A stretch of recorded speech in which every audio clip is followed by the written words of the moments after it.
अस्सलाम वालेकुम everyone. I hope all of you are doing well.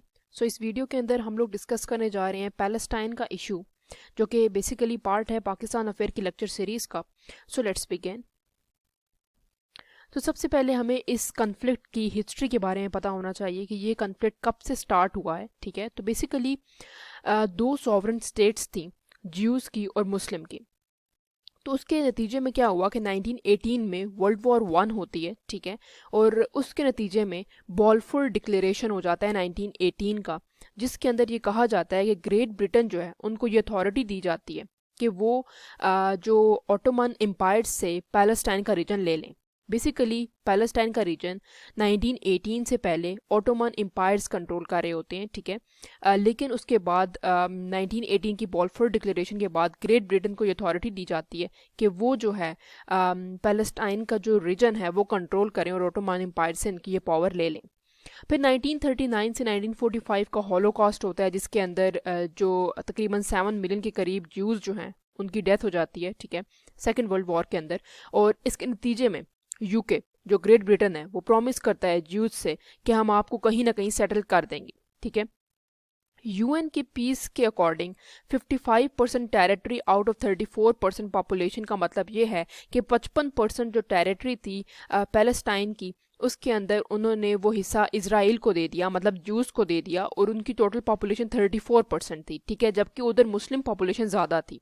मतलब ये है कि जो पैलेस्टाइन का रीजन था वहाँ पर मुसलमान ज़्यादा आबाद थे। ठीक है, और उन्होंने क्या किया, ग्रेट ब्रिटेन ने यूएन के पीस के अकॉर्डिंगली उन्होंने कहा कि 55% जो टेरिटरी है पैलेस्टाइन की वो ज्यूज़ को दे दो और वो वहाँ पर जाकर सेटल हो जाएं, जबकि उनकी पॉपुलेशन सिर्फ 34% थी, जबकि वहाँ पर मुसलमान ज़्यादा थे। ठीक है, इसके नतीजे में इसराइल जो था वो बन गया 1948 के अंदर। इसराइल जो था वो बेसिकली पैलेस्टाइन के अंदर ही बना। ठीक है, ये नहीं है कि कोई अलग मुल्क बना, बल्कि पैलेस्टाइन के अंदर ही एक रीजन उन्होंने दे दिया इसराइल को, और इसराइल जो था वो केम इनटू बीइंग फाउंड हो गया। ठीक है, और इसके नतीजे में बहुत सारी वॉर्स वगैरह हुई। ठीक है, 1956 की पहली वॉर होती है। ठीक है, अरब कंट्रीज़ की और इसराइल की आपस में। ठीक है, जिसमें अरब कंट्रीज़ इंक्लूड हैं Lebanon, Syria, Egypt, Jordan, lost by Arab. ठीक है, तो बेसिकली इस वॉर के नतीजे में सारी जो अरब कंट्रीज़ हैं, जिस तरह लेबनान है, सीरिया है, इजिप्ट है, जॉर्डन है, ये सब हार जाती हैं। ठीक है, और इसराइल जो है वो जीत जाता है। ठीक है,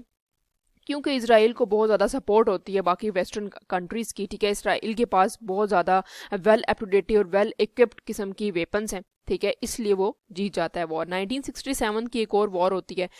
इसराइल जो है कुछ पोर्शन जो होता है अरब कंट्रीज़ का वो ले लेता है, जैसे कि सिनाई पेनिनसुला ले लेता है इजिप्ट का, गोलान हाइट्स ले लेता है सीरिया का, और ईस्ट वेस्ट यरूशलेम ले लेता है जॉर्डन का। ठीक है, तो कुछ कुछ एरियाज़ को वो कनकर्ड कर लेता है इसराइल। ठीक है, तो बेसिकली मुसलमानों के साथ यहाँ पर पता चल रहा है कि मुसलमानों के साथ डिस्क्रिमिनेशन होती है। वैसे ही जैसे यूएन जो है वो ज़्यादा एरिया जो है कम पॉपुलेशन वाले ज्यूज़ को दे देता है, जबकि मुसलमानों का की पॉपुलेशन ज़्यादा होती है और उनको एरिया कम मिलता है। ठीक है, तो इस तरह से वॉर्स होती हैं आफ्टर जो इसराइल है बन जाता है उसके बाद।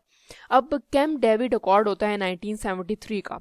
ये अकॉर्ड सारी अरब कंट्रीज़ जो हैं पीस इनिशिएट कराने के लिए करती हैं इसराइल के साथ। ठीक है, और इजिप्ट जो है वो रिकॉग्नाइज कर लेता है इसराइल को और वापस अपना सिनाई पेनिनसुला वापस ले लेता है। इसी तरह बाकी कंट्रीज़ भी, एक दो और कंट्रीज़ हैं वो भी इसराइल को रिकॉग्नाइज कर लेती हैं। ठीक है, और अपने जो कनकर्ड एरिया हैं वो वापस ले लेती हैं। ठीक है जी, अब जिस तरह कि हमें पता चल रहा है कि जो सामने नज़र आ रहा है, जिस तरह कि हमारे पास मैप है कि जहाँ पर बेसिकली बनता है पैलेस्टाइन है और जहाँ पर यरूशलेम बनता है, देखें यहाँ पर इसराइल है। ठीक है, इसराइल के साथ इर्द गिर्द सारी की सारी स्टेट्स जो हैं वो अरब कंट्रीज़ हैं। ठीक है, तो यहाँ पर ग्रेट ब्रिटेन या यूएन को नहीं चाहिए था कि वो यहाँ पर यूज़ को एलोकेट करें या यूज़ को सेटल करें, बिकॉज यहाँ पर सब की सब कंट्रीज़ जो हैं वो सारी मुस्लिम है। जिस तरह जॉर्डन हो गया, गज़ा है, ये सीरिया हो गया, लेबनान, इजिप्ट। अब गज़ा तो ये बेसिकली पैलेस्टाइन का पार्ट ही है। ये हम आगे जाके डिस्कस करते हैं कि वेस्ट बैंक और गज़ा को कौन लीड करता है। ठीक है, तो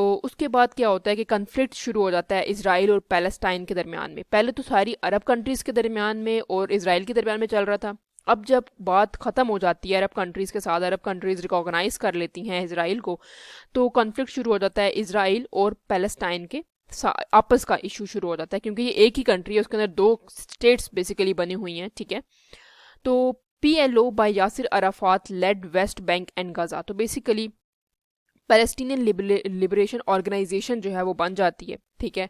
और जो पैलेस्टीनियन लिबरेशन ऑर्गेनाइजेशन है वो यासिर अराफात जो है उसको लीड करते हैं, वो उसके बेसिकली हेड होते हैं, और वो वेस्ट बैंक को लीड करते हैं, ठीक है। जबकि जो हमास है वो गज़ा को लीड करता है, और हमास जो है वो इस्टेब्लिश होता है 1987 में। मतलब हमास जो है वो बेसिकली प्रॉक्सी है ईरान की, ठीक है। और ये बेसिकली लीड करती है गज़ा को, जो कि एरिया है पैलेस्टाइन का, और ये इस्टेब्लिश होता है 1987 में। जबकि पीएलओ उसके बाद इस्टेब्लिश होती है, जो कि इस्टेब्लिश होती है तकरीबन कोई 1990 समथिंग के अंदर, ठीक है। और इस तरह से बेसिकली ये दोनों जो पार्टी, मतलब पैलेस्टाइन के अंदर भी दो ग्रुप्स हैं जो लीड कर रहे हैं उनके रीजन्स को, मतलब एक गवर्नमेंट नहीं है वहाँ पर, उधर भी दो गवर्नमेंट हैं और जगह भी दो ही हैं। जिस तरह गज़ा है मेजर, ठीक है, गज़ा का एरिया है, और एक हमारे पास आ जाता है वेस्ट बैंक। वेस्ट बैंक को पीएलओ लीड करती है और हमास जो है वो गज़ा को लीड करता है। फिर होता है जी हमारे पास ओस्लो एकॉर्ड इन 1993। ओस्लो एकॉर्ड जो है वो बेसिकली इसलिए किया जाता है कि बेसिकली यासिर अराफात और नेतन्याहू जो हैं उस वक्त के प्रेसिडेंट होते हैं इसराइल के, वो कहते हैं कि अब हम लोग आपस में पीस के थ्रू चलेंगे, हमारे दरम्यान में म्यूचुअल ट्रस्ट होगा, और हम लोग एक दूसरे के ऊपर वॉर इम्पोज नहीं करेंगे, ठीक है। तो प्रेसिडेंट ऑफ इसराइल जो हैं वो फिर भी अपने ट्रूप्स जो हैं वो वहाँ पर भेज देते हैं और लोगों को मारना शुरू कर देते हैं, ठीक है। जबकि ये अकॉर्ड जो था वो साइन हो चुका होता है 1993 में, स्टिल वो अपनी फ़ौजें यहाँ पर भेजते हैं और अटैक करते हैं पैलेस्टीनियन पीपल के ऊपर, और ये अकॉर्ड जो है वो इन वेन चला जाता है, किसी काम का नहीं होता, ठीक है।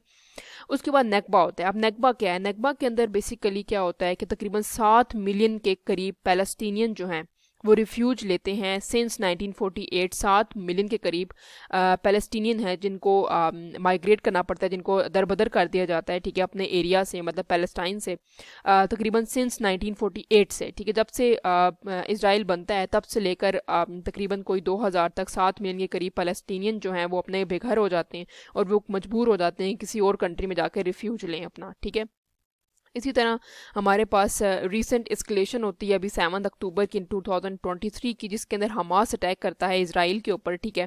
और उनका आयरन डूम्स जो सिस्टम है, ठीक है, बहुत ही कंसिडर किया जाता है कि बहुत ही ऑथेंटिक और बहुत ही वेल इक्विप्ड सिस्टम है, उनको तबाह कर देता है, ठीक है। हमास जो है वो बेसिकली पैलेस्टाइन का हमने ऑलरेडी पीछे डिस्कस किया है कि हमास जो है वो गज़ा को लीड करता है। और एट द सेम टाइम